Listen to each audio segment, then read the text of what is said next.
परमात्मा से भजन कर रहा है, प्रार्थना कर रहा है कि परमात्मा मेरे को इस नरक से बाहर निकालो। तो गर्भ से बड़ा कोई नरक नहीं होता है, चाहे किसी भी जीव का गर्भ हो। समझ रहे? गर्भ से बड़ा नरक संसार में या कहीं भी लोक में नहीं है। नरक गर्भ में जाना ही नरक में जाना होता है। समझ रहे हो? चाहे किसी भी योनि में जाए, अपने माँ बहन की में जाए, गाय बच्चे में जाए, ढोर पशु में जाए, कुत्ते बिल्ली में जाए, किसी भी गर्भ में जाएंगे। गर्भ से बड़ा नरक कोई है नहीं। तो बार बार मरना, बार बार पैदा होना, एक नरक भोगना होता है। उसी से मुक्ति पा सकता मनुष्य बन। उसी से मुक्ति पाने के लिए मुझे चोला मिला है, लेकिन उनमें लाखों करोड़ों में से कोई पार कर पाता हो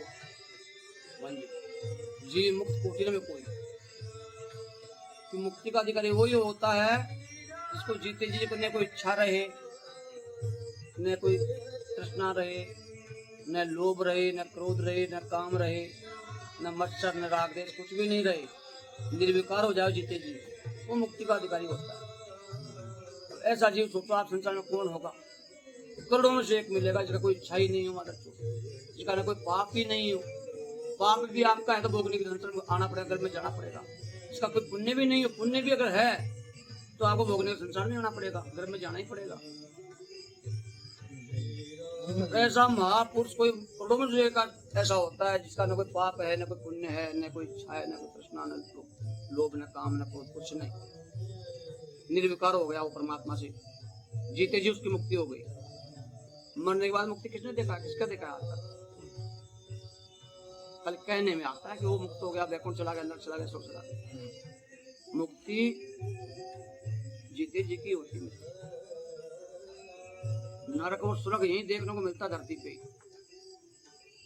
मरने के बाद किसी ने आके बताया नहीं हमको भी आज तक कि बाबा जी हम नरक में गए या स्वर्ग में गए।